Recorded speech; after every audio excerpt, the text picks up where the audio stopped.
Daun salam, daun jati. Yang jawab salam cepat naik haji. Amin. Assalamualaikum warahmatullahi wabarakatuh. Waalaikumsalam warahmatullahi wabarakatuh. Amin amin ya rabbal alamin. Semangat pagi. Apa kabar ibu hari ini? Alhamdulillah. Luar biasa.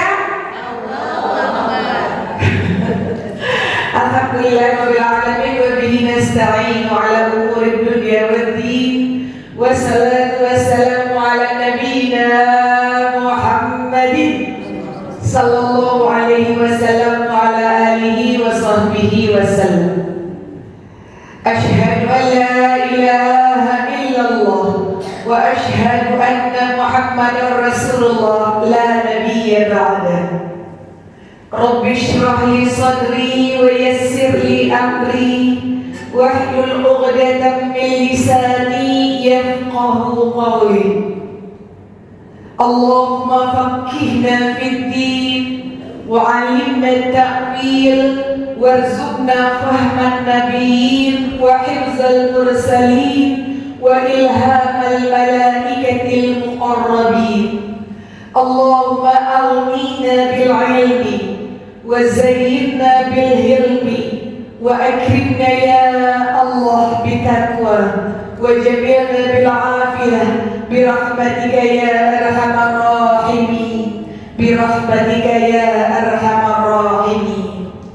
Yang sama-sama kita sayangi, kita hormati, kita muliakan Ibu Mary, kata orang Padang, koncore lawan kareh.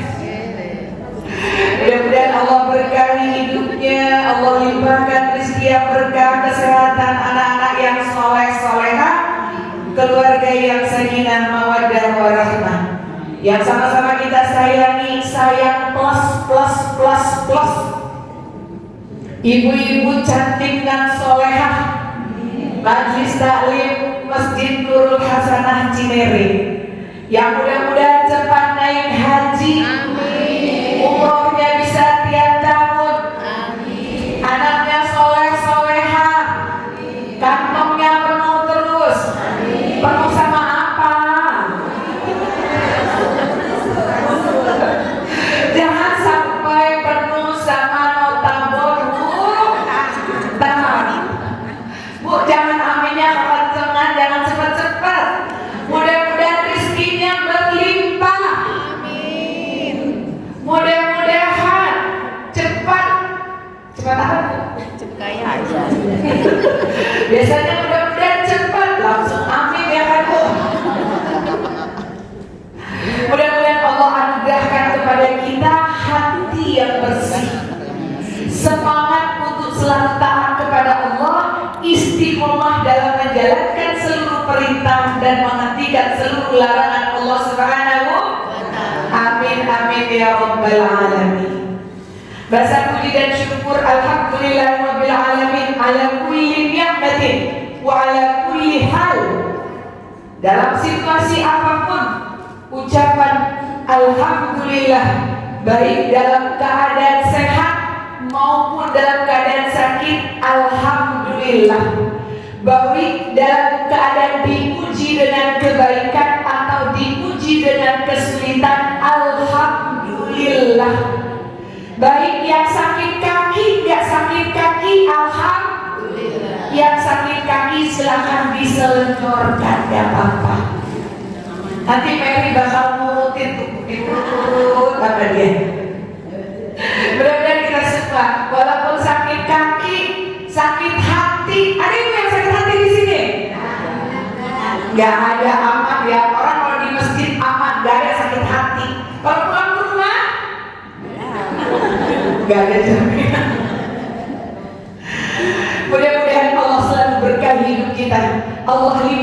kita, Allah rahmati kita, Allah dekat kita dalam dekapan keampunannya. Amin, amin ya rabbal alamin. Kemudian salawat yang beriringan salam. Allahumma salli ala sayyidina Muhammadin wa ala alihi wa sahbihi wa sallam. Takkan pernah berhenti kita sampaikan kepada baginda Nabi Muhammad sallallahu alaihi wasallam, karena harapan kita takkan pernah berhenti untuk mendapatkan syafaat beliau. Harapan kita takkan pernah pupus untuk mendapatkan pertolongan beliau. Mudah-mudahan pertolongan itu, syafaat itu dekat dengan kita. Amin, amin ya rabbal alamin. Bu, Ibu, sudah sarapan belum? Teman-teman di online sudah sarapan belum? Mudah-mudahan sehat semua, perutnya kenyang terus. Ini mana ya kenyang terus kalau makan angin ya Bu? Baik, panitia kirim judul membangun kedekatan dengan Allah. Apa Bu? Kalau ditanyakan, sudah dekatkah kita dengan Allah? Bu, hei, sudah dekatkah kita dengan Allah? Seperti apa dekat kita dengan Allah? Itu harus terjawab pertanyaan ini. Sudah dekatkah kita dengan Allah, dan seperti apa dekat kita dengan Allah? Ibu sudah bisa jawab di dalam hati atau belum bisa jawab karena belum merasa kedekatan itu? Bu, yang namanya dekat, apa ibu duduk samping-sampingan ini dekat namanya? Belum tentu. Ibu ngantri bayar di kasir itu Bu 4-4-an, dekat gak itu? Secara fisik dekat. Tapi apakah ini yang dimaksud dekat dengan Allah? Apakah ketika kita sebut-sebut nama Allah di lisan, apakah itu yang dekat dengan Allah? Bu, ibu mau menikah dengan suami, apa karena dekat fisik? Sering ngantri di warung, apakah itu yang menjadi jaminan kita mau menikah dengan suami kita? Maka dekat di sini adalah dekat yang datang dari hati. Kita sayang mau mati-matian untuk anak kita. Kenapa? Karena hati kita berpaut dengan anak kita. Kita bucin sama suami. Apa tuh bucin, Bu? Udah cinta. Kenapa kita bisa bucin sama pasangan kita? Karena hati kita berpaut dengannya. Sekarang pertanyaannya, kalau dekat itu adalah hatimu, kalau dekat itu bukan fisikmu, sudah seberapa dekat hatimu dengan Allah? Bu, sudah seberapa dekat hatimu dengan Allah?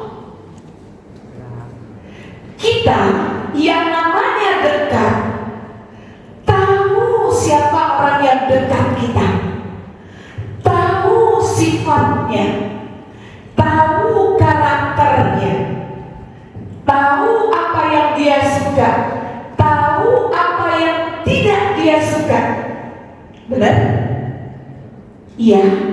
Kita akan mati-matian melakukan apa yang disenangi oleh orang yang kita cintai.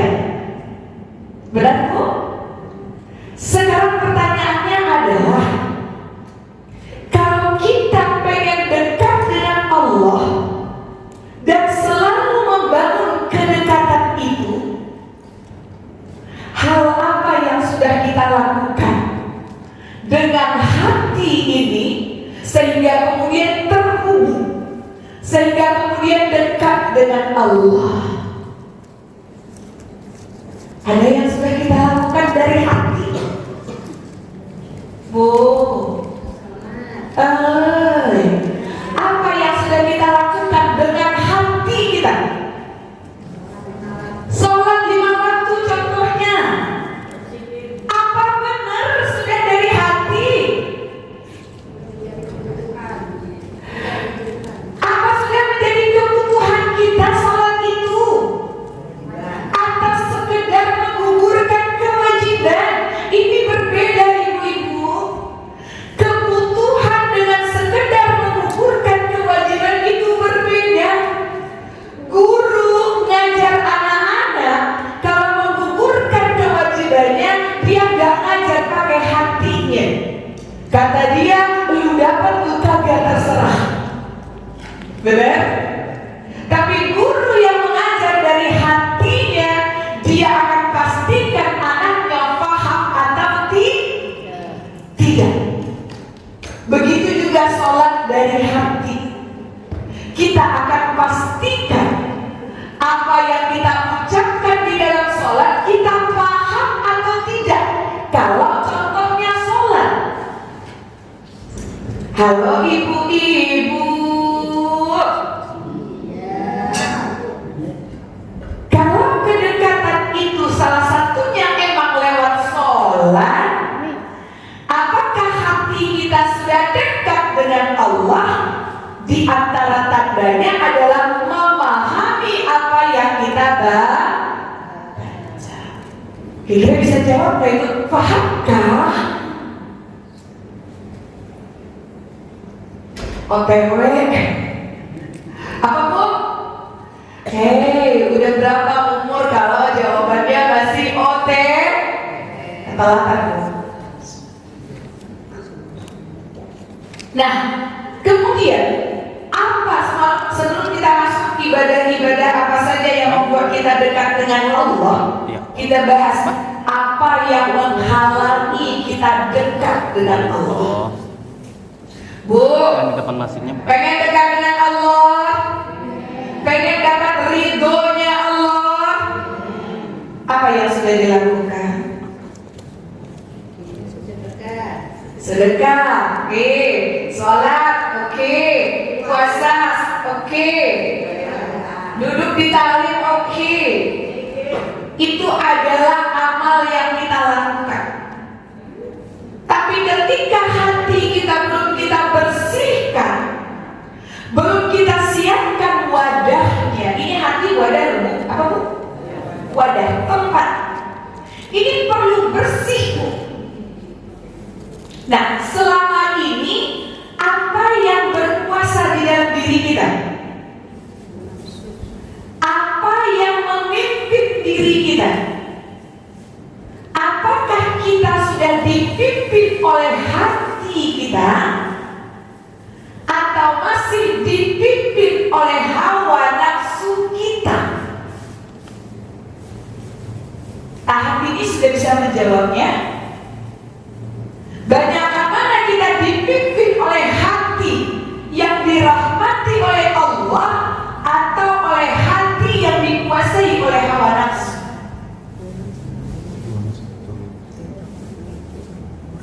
Ternyata kalau mau ngaku hawa nafsu itu belum bisa kita didik.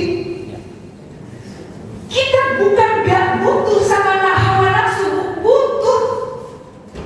Butuh gak kita sama hawa nafsu? Butuh. Kalau gak punya hawa nafsu, ibu datang ke taklim bisa jadi pakai baju das. Ibu kalau gak punya nafsu datang ke sini bisa gak mandi. Ibu kalau gak punya hawa nafsu, ibu bisa gak mau kerja. Ya udah rezeki kalau datang, kalau enggak ya sudah. Tapi hawa nafsu itu harus dididik. Harus dididik. Hawa nafsu ini makhluk yang sombong sebenarnya. Ibu gampang mana nih? Ini pertanyaannya sebelum lanjut. Ibu gampang mana memaafkan orang lain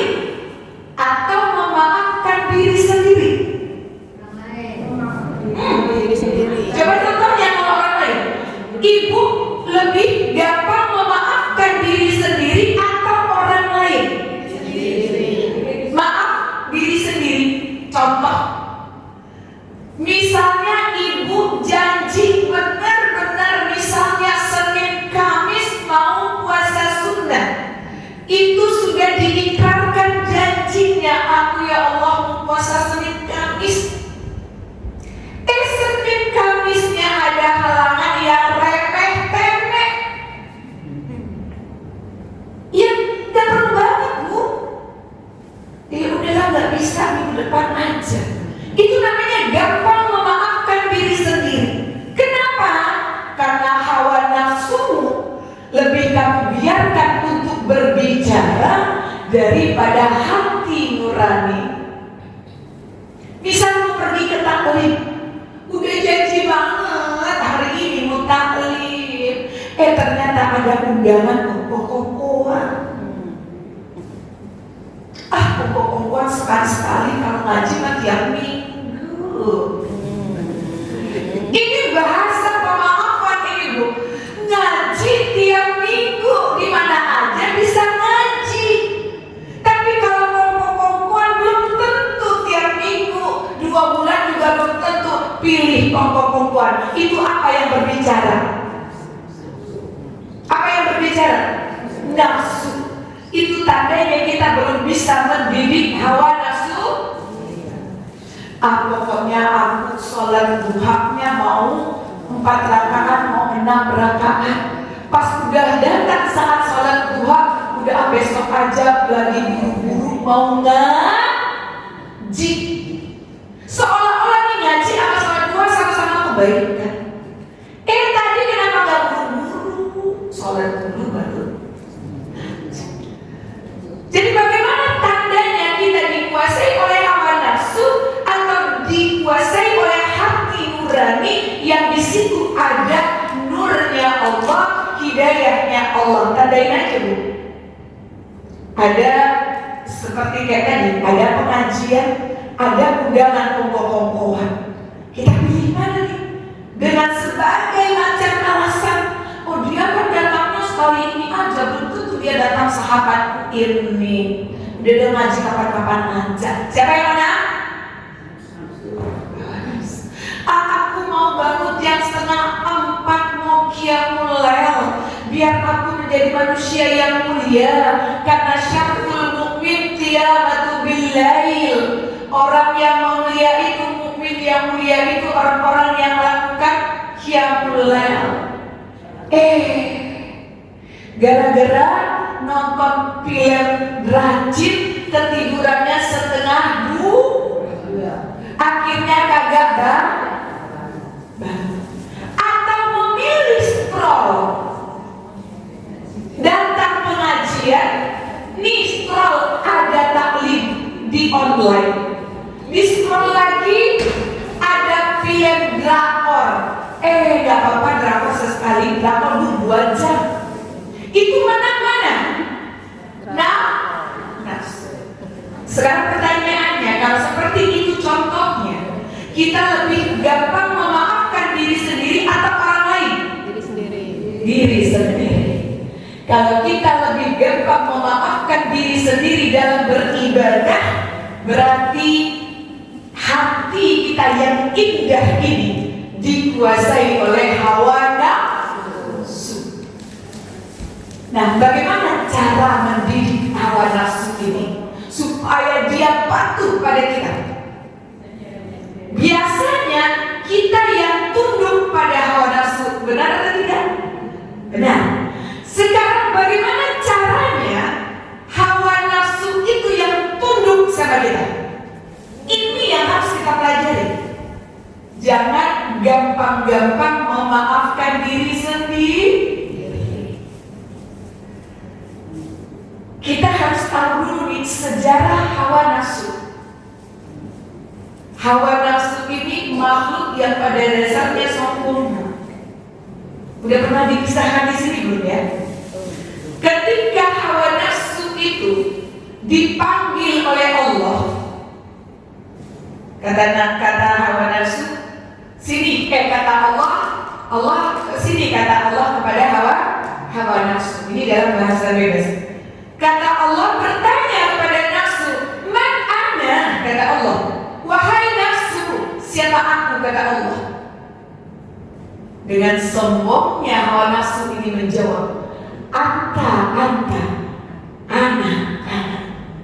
Jadi Allah bertanya, man ana wa man anta? Siapa aku? Kata Allah. Dan siapa kamu? Kata Allah kepada nafsu. Bu, nafsu jawab begini, anta, anta, ana, ana. Engkau ya engkau, saya ya saya, ada hubungannya. Kan baca bebasnya begitu. Saya, engkau, kagak ada hubungannya. Lu siapa, gua siapa, kagak ada hubungannya. Itu nafsu loh, Bu. Dan itu ada di dalam diri kita. Kalau tidak kita didik, dia akan seperti ini. Kemudian Allah rendamkan dia ke dalam neraka. Berapa lama? 100 tahun. Bu, 100 tahun di dalam neraka itu berbeda 100 tahun di dunia. Sehari dunia, 1000 tahun di dalam neraka. Ibu masih ada? Masih ada ibunya? Bu, kemudian nafsu, untuk mendidik nafsu ini Allah rendamkan di dalam neraka selama berapa tahun? 100 tahun. Dan 100 tahun itu, Bu, kali 1000 tahun. Kenapa? Karena 1 hari di dalam neraka sama dengan 1000 tahun di dunia. Kemudian udah 1000 tahun, Allah panggil lagi ke nafsu. Tanya lagi Allah, man ana wa man anta. Siapa saya? Siapa kamu? Kata nafsu ya kan, aku kamu. Ana, anta. Saya ya saya, kamu ya kamu. Kata nafsu kepada Allah, Bu. Sekali lagi, itu yang ada di dalam diri kita kalau tidak dididik. Kebayang apa jadinya kita? Akan terbangunkah kedekatan itu dengan Allah kalau ada pembatas antara kita dengan Allah, nafsu yang tidak dididik? Terbangunkah kedekatan itu? Enggak. Benar enggak? Maka harus kita robohkan dulu tembok yang namanya hawa nafsu. Udah direndam 100 tahun, tetap aja sombong. Kemudian kalau di neraka ini, neraka biasa, dia direndam masih sombong, kata Allah. Kemudian Allah rendamkan kembali di dalam neraka yang namanya neraka kelaparan. Neraka apa, Bu? Berapa lama? 100 tahun. Kali 1000. Lama ya, Bu? Udah 1000 tahun dipanggil lagi. Kan? Bahasa orang Cinere kan? Kan sumi. Silakan sumi. Itu ruh datang ke era. Nafsu udah berada di depan Allah. Itu udah kecapean. Udah lelah. Udah letih. Udah kelaparan. Kita udah lapar, Bu. Nafsu udah lapar. Udah kelihatan tuh. Ibu kalau lapar gimana bentuknya? Gak bisa berpikir bersih, gak bisa berpikir jernih. Yang ada emosian, perut dipegang, lapar, gak usah ngomong-ngomong, gua lapar. Benar ya, Bu? Kemudian ditanya, Bismillah,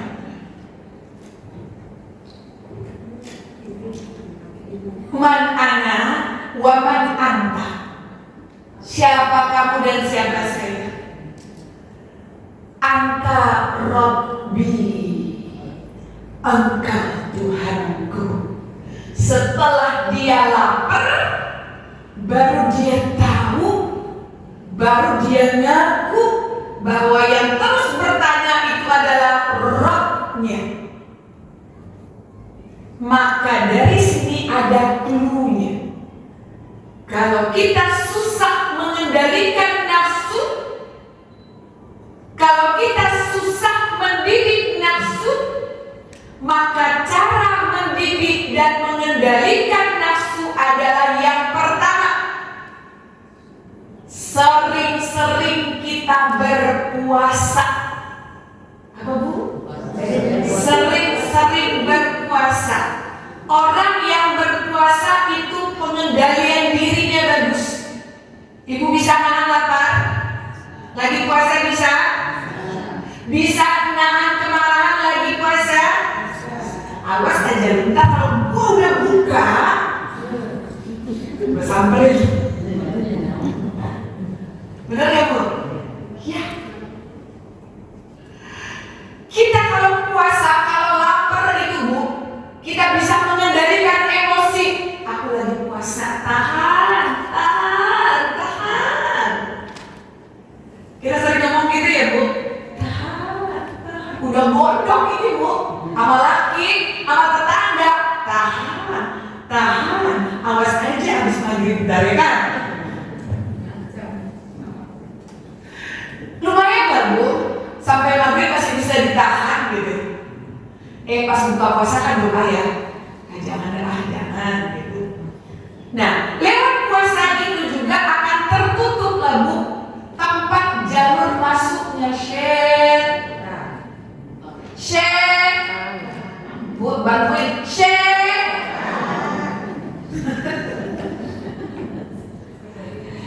Jadi orang-orang yang berpuasa itu Bu, dia lebih mudah mengendalikan hawa nafsunya.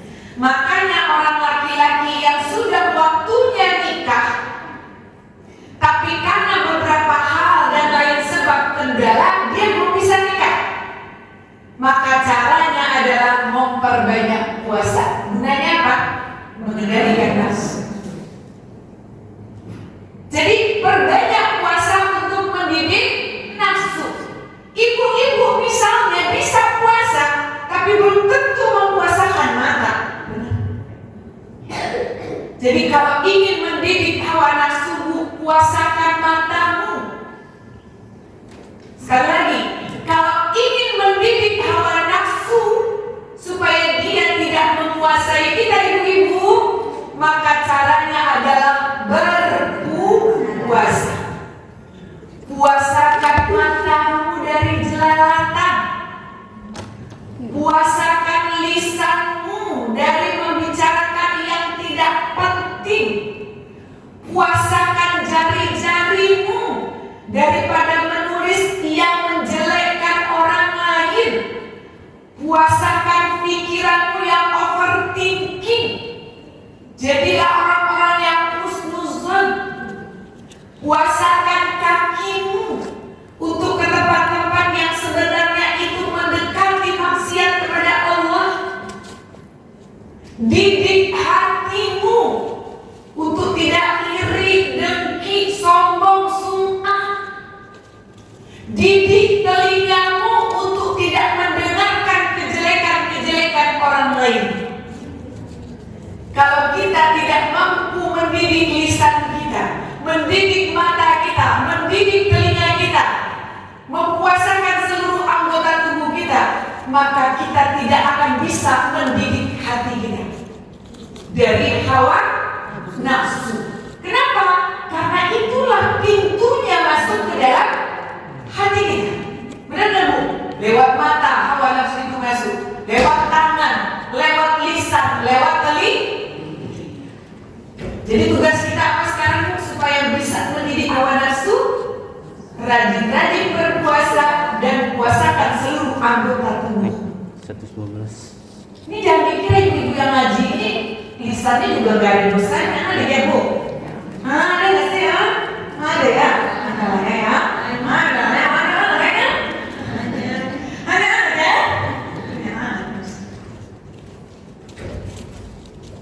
Yang kedua, bagaimana cara mendidik hawa nafsu? Dengan sedikit tidur. Bukan sedikit-sedikit. Kita yang mana nih? Sedikit tidur atau sedikit-sedikit tidur?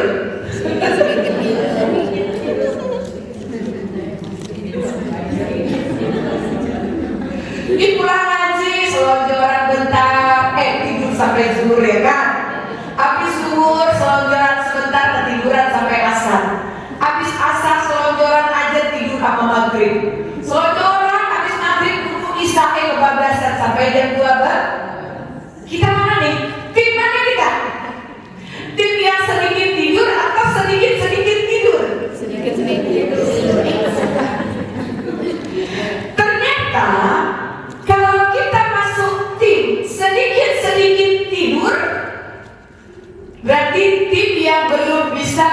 mengendalikan hawa nafsu.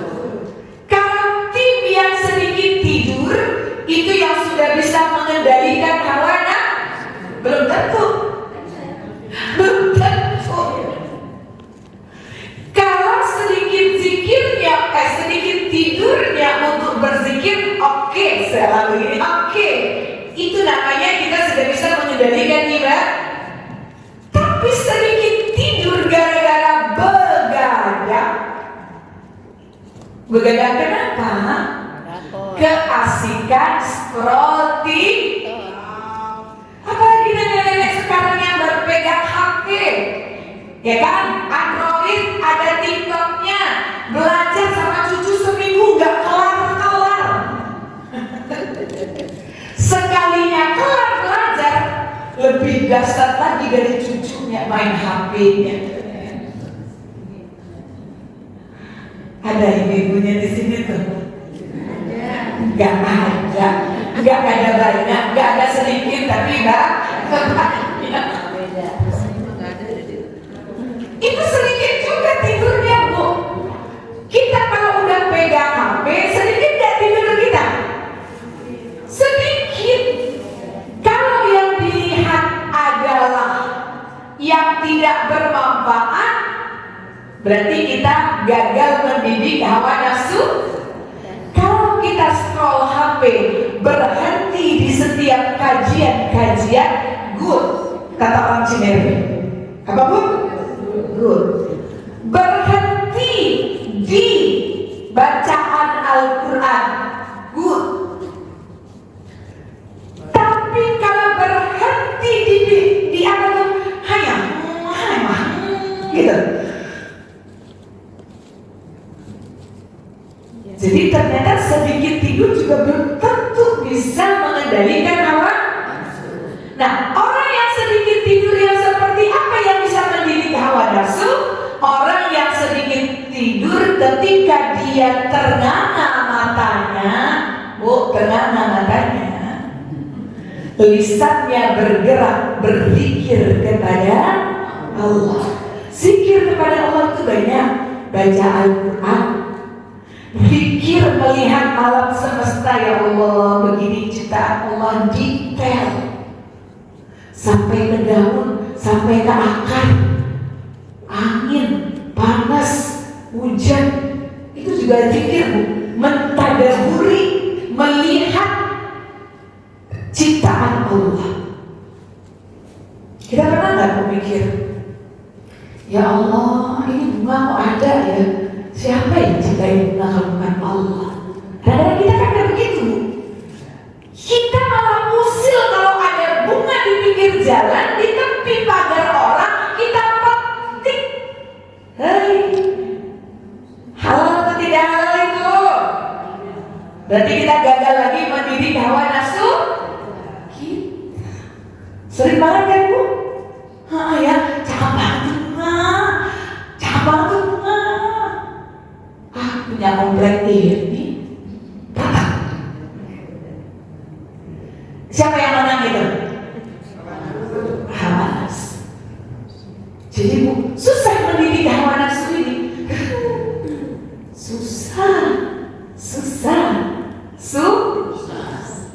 Maka diantaranya adalah perbanyak zikir di saat kita menahan kantuk kita.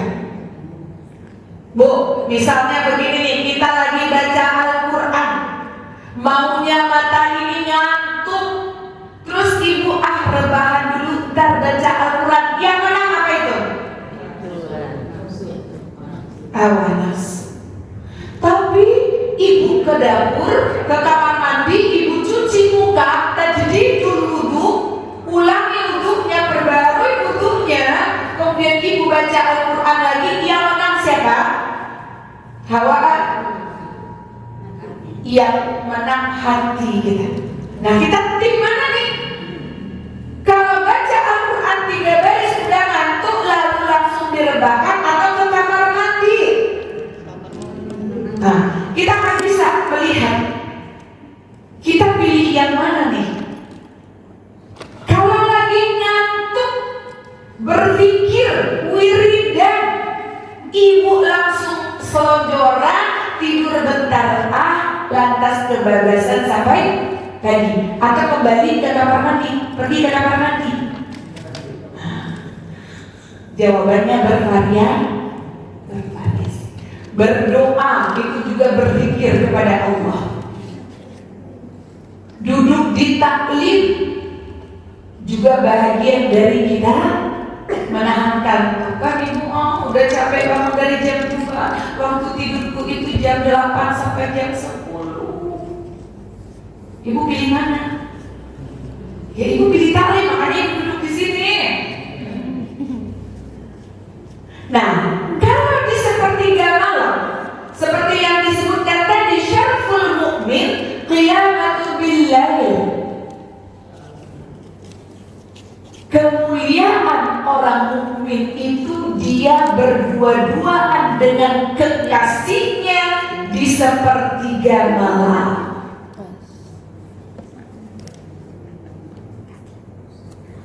Orang yang dekat dengan Allah itu dia lebih suka berdua-duaan dengan kekasihnya, dan dia lebih suka mendengarkan kalam kekasihnya, dan dia lebih senang menyebut-nyebut nama kekasihnya.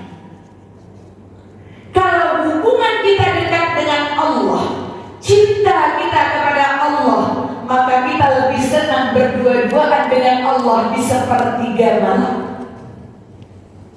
Kalau kemarin kita bangun di sepertiga malam buat pipis,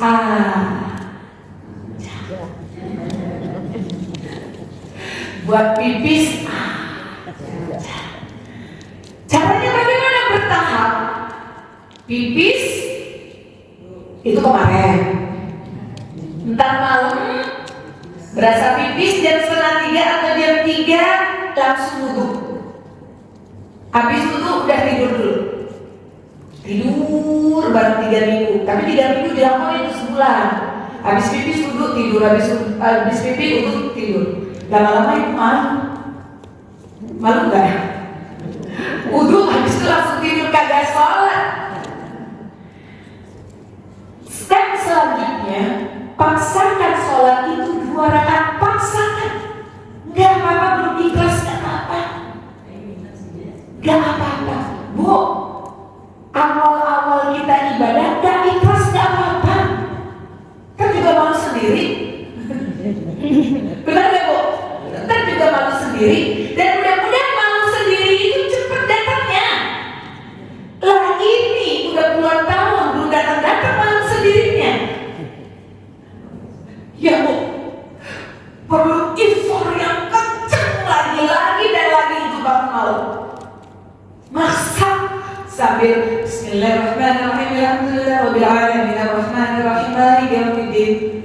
Sampai mana tadi ya? Ulang lagi. Gak apa-apa, namanya proses. Ada ibu-ibu yang masih proses, yang masih pipis aja ada juga. Habis ini lanjutkan untuk ya Bu, sampai malu gak kita? Duduk tidur. Terus sampai pada saatnya kita paksakan diri. Hei diri, sesekali omelin diriku, jangan orang lain omelin. Hei diri, apa kagak malu? Malu bikin apa? Pipis doa, wudhu doa, gelas dadar apa? Hei, kebutuhan hidupmu banyak, nggak pengen curhat sama Allah. Hei diri, maunya banyak, tenaga kagak ada. Nggak malu, sambil ngaca Bu. Wajah aja yang cantikin, punya hati nggak cantik nggak sih lu gitu. Ibu coba omelin diri. Dalam 1 hari omelin diri Bu di kaca. Sambil pasang lipstik ya kan. Bibir merah aja deh pinter. Zikir bisa nggak? Itu lisan ngucapin yang baik-baik aja bisa nggak sih? Pakai eyeliner ya kan? Hei mata, Bisa puasa nggak lu makan? Dari melihat yang tidak diinginkan oleh Allah. Ngobrol terus pasang apa lagi Bu? Pasang bless on. Tuh pipi kalau udah di tanah masih merah nggak sih? Bless on atau blow on? Mana yang benar? Jadi mendidik hawa nafsu itu, cara mendidik hawa nafsu itu yang pertama adalah dengan berpuasa. Senin Kamis kah? Puasa Ayyamul Bid kah? Puasa Daud kah? Lebih keren. Dan jangan lupa waspadai seluruh anggota tubuhmu untuk selalu kamu puasakan. Matamu, lisanmu, pikiranmu, kakimu, telingamu, puasakan dari hal-hal yang tidak diridhoi oleh Allah. Jangan sampai tembok pakai telinga, jangan sampai mata tembus pandang. Yang kedua, cara mendidik hawa nafsu adalah dengan mensedikitkan tidur, bukan dengan sedikit-sedikit tidur.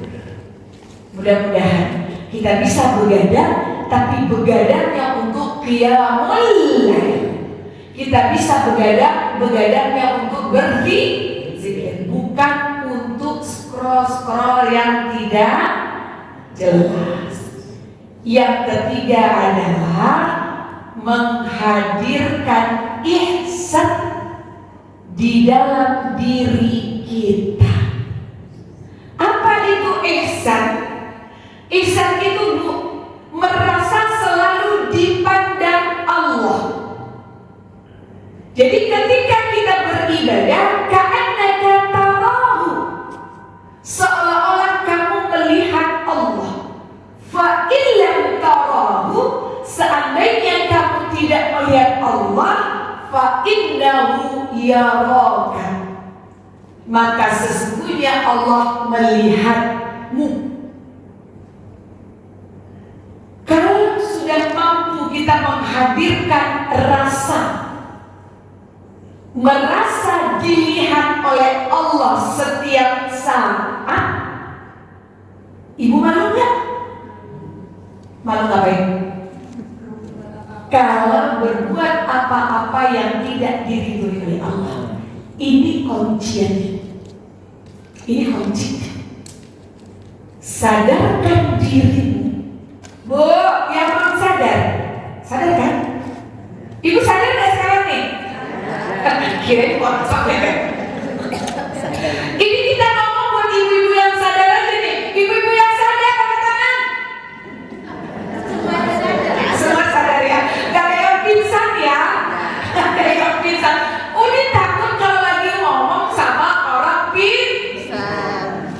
Kata Uni kan tadi, puasakan telingamu, puasakan matamu, puasakan lisanmu, puasakan kakimu, benar-benar dikuasai jatuh sampai pingsan.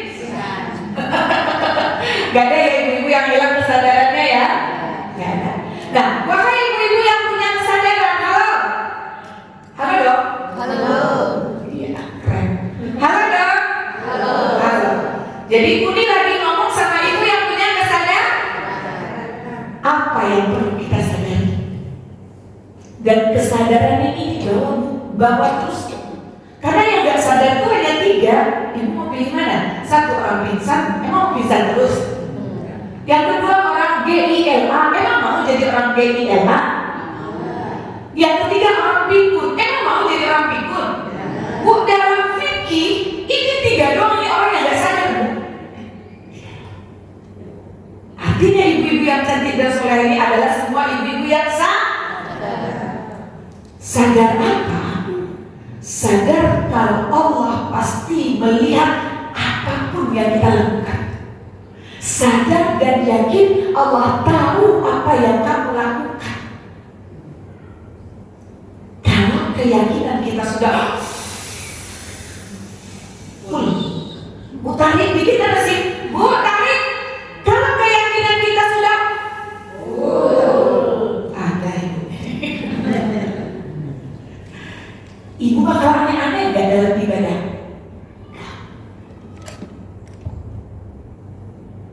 Ini kita perasaan ya, dilihat sama Allah. Kita bakal aneh-aneh ya. Kita lebih taat nggak kalau merasa dilihat Allah? Harusnya. Kapan pernah kita merasakan yang seharusnya itu? Kan seharusnya kita merasa dipandang oleh Allah, sehingga seluruh yang kita lakukan itu terkontrol. Kapan yang seharusnya pernah ibu rasakan? Pernah merasakan? Merasakan apa? Diawasi oleh Allah. Alhamdulillah. Kalau belum muncul rasa itu hari ini, Bu, per hari ini naikkan kesadaran bahwa kita apapun itu, disembunyikan atau tidak disembunyikan, Allah itu tahu, Allah itu lihat. Udah berapa hari gak sadar? Ibu saya sudah berapa hari gak sadar? Satu hari. Alhamdulillah kita istighfar atas tidak sadar. Tujuannya adalah Bu, ketika kita sadar, kita gak sadar, kita sadar kalau kita gak sadar, kita berharap istighfar kepada Allah, mohon ampun kepada Allah dan berdoa kepada Allah. Ya Allah, kalau bukan karena kasih sayang-Mu ya Allah, aku ini mau jadi apa? Kalau bukan karena Engkau menyayangi kami ya Allah, apa jadinya kami? Ya Allah, usia kami sudah tidak muda lagi ya Allah. Kami tahu Engkau bisa menyabut nyawa kami kapan saja ya Allah. Engkau takkan pernah menunggu kami siang ya Allah. Engkau takkan pernah menunggu kami siang ya Allah. Tapi ya Allah, dengan taufik-Mu, gerakkan hati ini ya Allah untuk bisa tahu kalau tugas kami di dunia ini hanya mengabdi kepada-Mu ya Allah. Tolong kami ya Allah, tolong kami ya Allah. Selama ini ya Allah, kami hanya mengucapkan pengen dekat dengan-Mu, tapi belum semua perintah-Mu kami lakukan ya Allah. Belum semua larangan-Mu ya Allah kami jauhi. Kalau kami begini terus ya Allah, kami tahu tempat kami, tapi kami tidak bisa membayangkan kalau kami berada di dalam kemarahan-Mu ya Allah. Kalimat-kalimat seperti ini seharusnya sudah lancar dan sering kita ucapkan dari hati, sehingga kita mengenal diri kita. Kita diciptakan Allah untuk apa? Selama ini lisan kita lancar. Kita diciptakan oleh Allah untuk mengabdi, untuk beribadah. Pertanyaannya ketika dekat dengan Allah, sudahkah ibadah itu sempurna?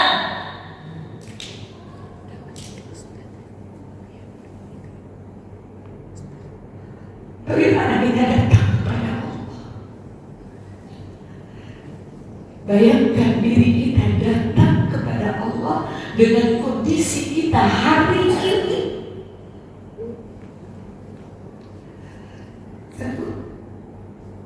Sanggup datang kepada Allah dengan kondisi kita hari ini?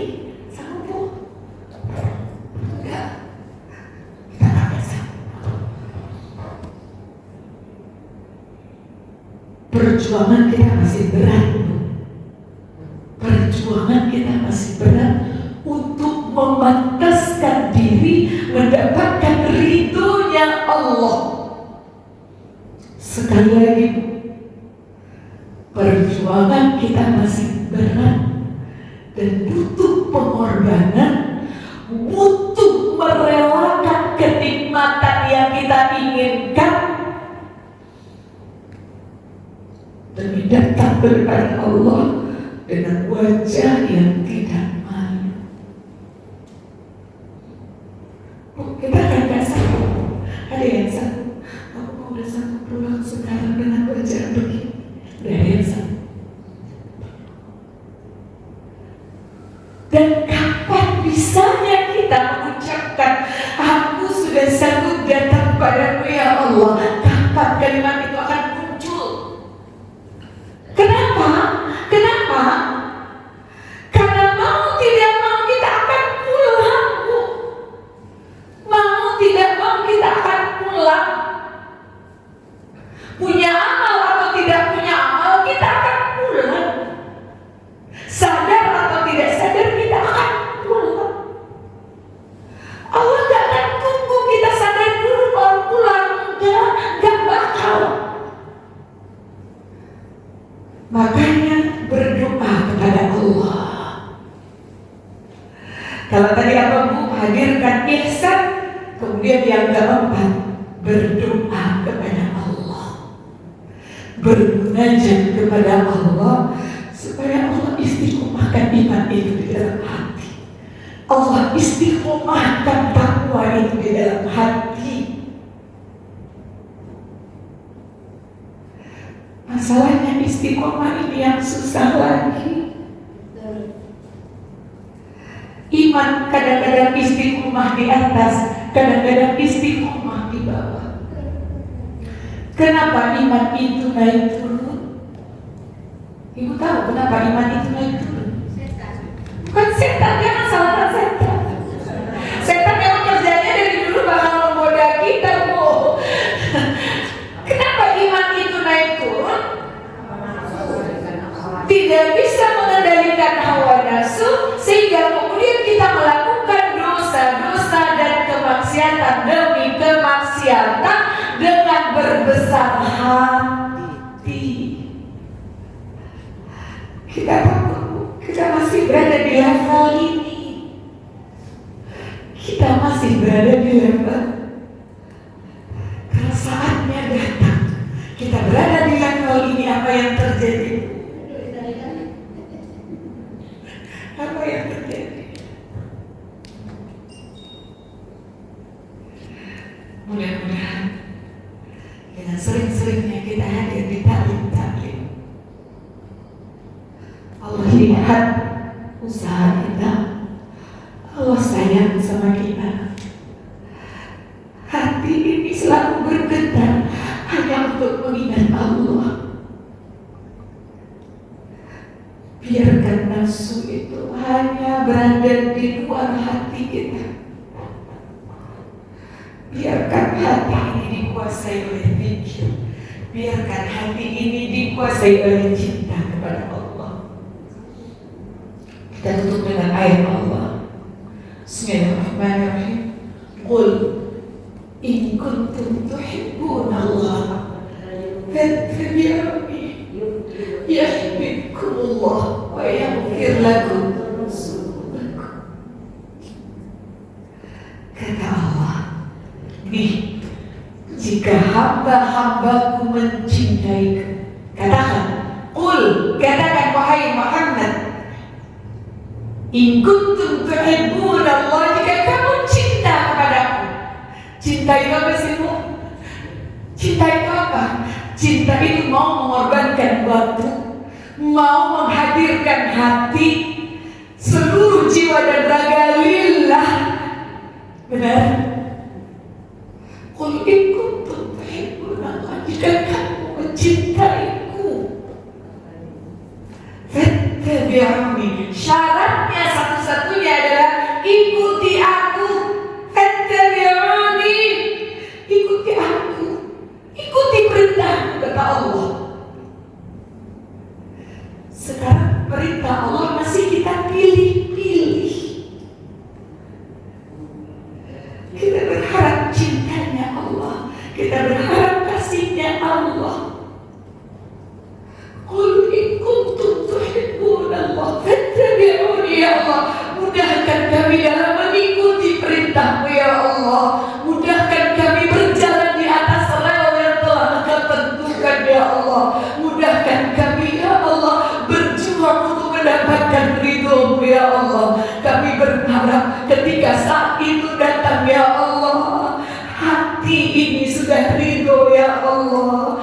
sehingga kami bisa mendengarkan kalimat ya ayyatuhan nafsul mutmainnah irji'i ila rabbiki radiyatan mardiyah. Ya Allah, izinkan kami mendengar panggilan-Mu ya ayyatuhan nafsul mutmainnah irji'i ila rabbiki radiyatan mardiyah.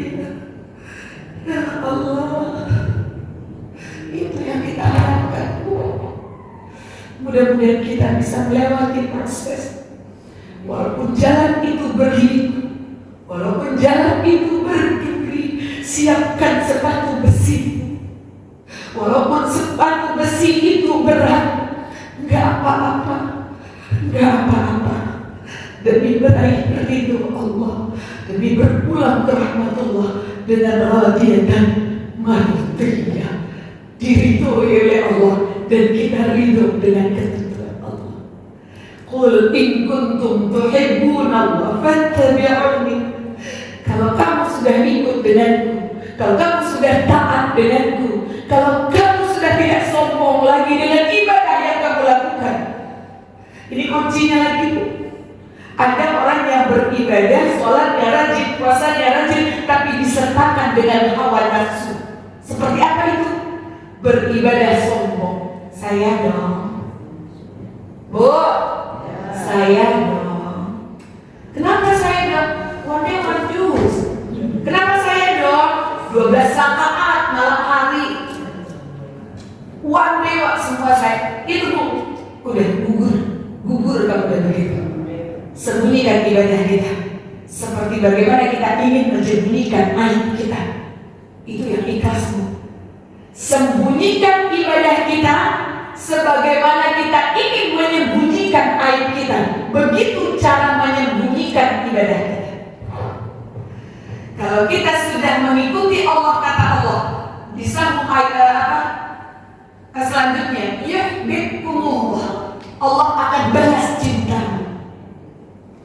Kalau kamu mengikuti aku, kata Allah, akan kubalas cinta. Ingin dibalas Allah cinta? Yuhibbukumullah wa yaghfir lakum dzunubakum. Allah akan ampuni dosa. Allah akan ampuni dosa. Bisa jadi kita gak bisa merasakan manisnya ibadah. Bisa jadi kita tidak merasakan nikmatnya ibadah karena dosa kita yang belum diampuni oleh Allah. Astagfirullahaladzim, astagfirullahaladzim, ya Allah.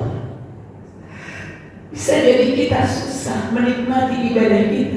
Bisa jadi kita susah mendidik hawa nafsu kita. Bisa jadi kita susah melakukan ibadah-ibadah. Karena apa?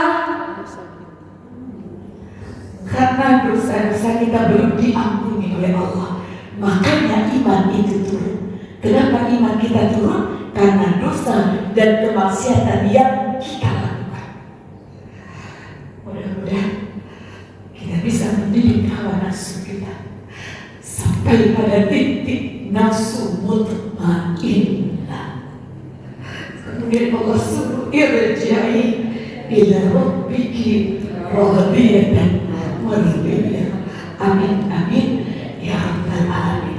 Mudah-mudahan kita semua adalah calon-calon orang yang mendapatkan kasih sayang Allah, orang-orang yang mendapatkan ridhonya Allah, orang-orang yang sudah tidak penting lagi anggapan orang lain, orang-orang yang sudah mementingkan validasi dari Allah. Oke Bu, yang penting apa kata orang. Kalau kita masih memikirkan apa kata orang, kita menyiksa diri. Saya tutup dengan kisah ini. Dan tutup dengan Ibu gak apa-apa satu kisah ini kita tutup. Kita kalau memikirkan omongan orang, Bu, stres kita. Ini contohnya Bu,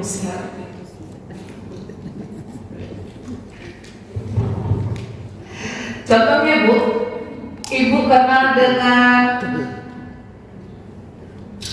siapa nih? Tadi ada disebut, lupa ya kan? Surat yang ke-31 ya, Luqmanul Hakim. Kalau ingat surat ke-31 Luqmanul Hakim. Luqman Hakim ini adalah orang yang bijaksana, Bu. Bijaksana, tapi masyarakat sekitarnya tidak memandang dia mulia, tidak memandang dia terhormat, malah memandang dia sebelah mata. Tapi dia terkenal adalah orang yang bijaksana. Suatu kali dia bersama anaknya bepergian pakai keledai. Oke? Si bapak sama si anak, Luqmanul Hakim dan anaknya naik ke atas keledai. Terus apa kata orang? Tuh orang gak ada otaknya ya, gak punya perasaan. Keledai kecil dia naik berdua di atas keledai. Itu kata orang, Bu. Nah, Luqmanul Hakim mendengarkan kalimat orang, dia turun. Terus disuruh anaknya naik. Nah, naik, bapak yang nuntun. Apa kata orang? Tuh anak gak tahu diri ya. Bapaknya nuntun jalan, dia naik atas keledai. Tuh kata orang lagi tuh, udah dah gantian. Bapaknya naik, anaknya yang turun. Terus kata orang, tuh ya bapak gak ada rasa sayang-sayangnya sama anaknya. Dia naik, anaknya suruh jalan nuntun. Salah lagi gak? Salah lagi, udah 3 kali salah lagi. Yang keempat, ya udahlah, anaknya turun, bapaknya turun. Salah lagi nggak? Salah. Apa katanya? Bodoh tuh orang. Ada keledai yang dinaik. Tuh kalau kita dengerin kata orang, nggak ada bener. Jadi mulai sekarang nggak penting validasi manusia, nggak perlu pengakuan manusia. Yang perlu adalah pengakuan dari Allah, pengakuan dari baginda Nabi Muhammad Sallallahu Alaihi Wasallam. Amin, amin ya rabbal alamin. Sampai di sini wabillahi. Ada pertanyaan, Bu? Tapi ditutup dulu di online ya. Oke teman-teman di online, sampai di sini. Bertemu lagi next dengan Uni Rodatul Jannah. Wassalamualaikum warahmatullahi wabarakatuh.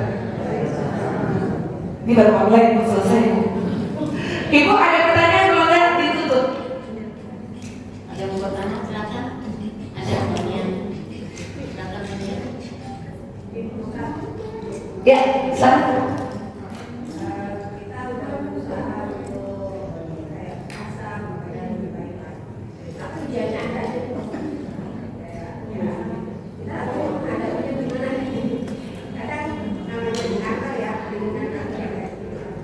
Oke, Bu.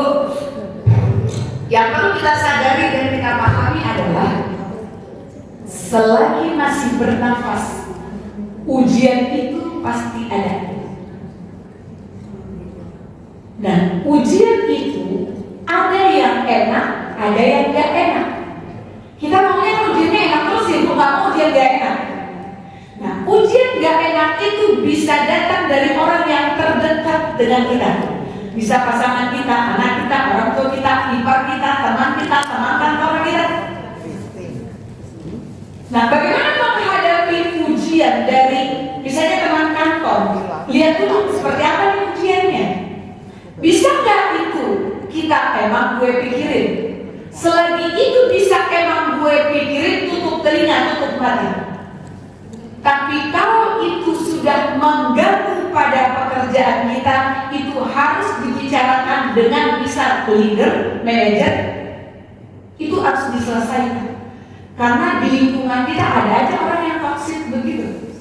Merasa diri paling benar, orang lain salah. Orang lain salah, kita yang paling benar. Ada. Jadi tetap menghadapi ujian itu, yang pertama kita samperin adalah Allah. Curhat pertama adalah Allah. Curhat dulu. Ya Allah, beri jalan aku untuk menghadapi ujian itu. Nanti Allah akan datangkan caranya, mungkin lewat teman lain, lewat bos kita. Bu, kita datang kepada Allah kan ketika masalah aja datang. Benar gak? Nabi Muhammad mau pasang sendal aja nanya sama Allah, sendal ini apa ini ya Allah? Manja sama Allah. Kita enggak manja sama Allah. Pas lagi susah datang sama Allah, habis itu masak. Jadi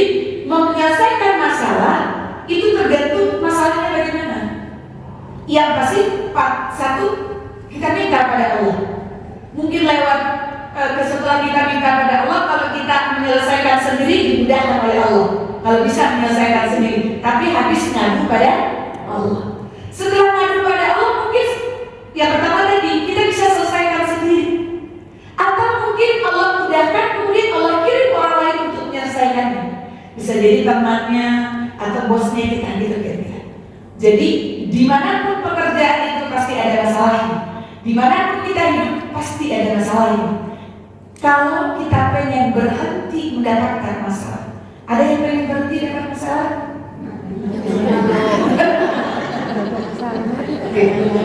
Saya tahu ya itu jawabannya.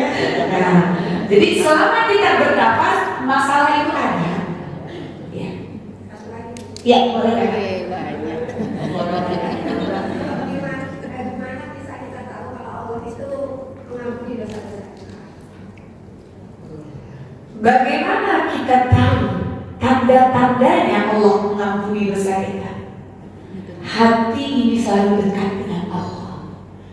Iman kita itu ketika ada pilihan, ini ibadah, ini tidak ibadah, kita lebih memilih ibadah. Jadi ketika kita menikmati sholat itu, sering mana kita nikmati sholat kita atau tidak? Kalau sering dinikmati sholat itu, berarti dosa kita diampuni oleh Allah. Tapi susah kita melakukan ibadah, bisa jadi ada dosa kita yang belum diampuni. Terjaga lisan kita, bisa jadi dosa kita diampuni. Susah mengatur lisan kita, sembrono, mata sembrono, kaki sembrono, bisa jadi ada dosa kita yang belum diampuni oleh Allah. Hati kita susah tenang. Hei ibu-ibu, ada nggak hatinya yang susah tenang? Itu biasanya dosanya sama lakinya tuh. Dosa juga kan? Dosa.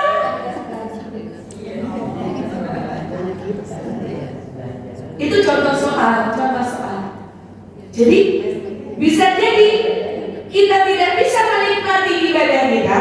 Bisa jadi kita susah melakukan ibadah. Ada dosa-dosa yang belum diistighfarkan. Mungkin dulu masa muda sama bapaknya sekarang, ya kan ta'aruf kebablasan. Kan ada juga ya ta'aruf kebablasan. Pegang-pegang istighfarkan itu. Bisa jadi itu belum diistighfarkan. Kenapa nih hati susah banget dikendalikan? Bisa jadi ada dosa yang belum diistighfarkan. Maka kalau bisa istighfar dosa itu ditahan. Ya Allah, tadi aku sudah gunjingin si aku, ampuni aku ya Allah. Pas ketemu minta maaf, di sini minta maaf. Tapi yang bilang, maafin ya tadi aku udah gunjingin kamu. Nah, sama siapa kamu gunjingin aku? Sama si itu udah deh, berantem satu kampung. Jadilah orang bijak. Jadi tadi itu puasakan seluruh anggota tubuh kita dan jangan mementingkan validasi dari manusia. Oke, cukup ya kan? Oke bu. Terima kasih. Assalamualaikum. Waalaikumsalam. Salah satu cara mengatakan mungkin pada Allah yang dengan cara salah.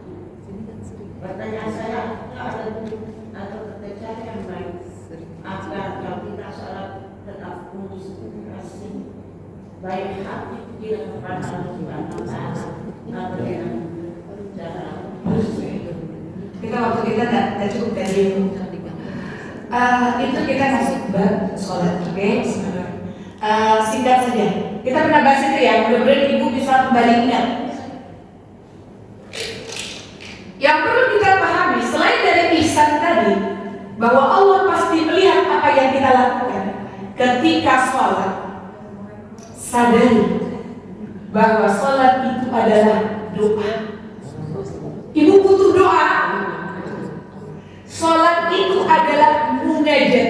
Ibu butuh munajat kepada Allah. Sholat itu adalah komunikasi langsung dengan Allah.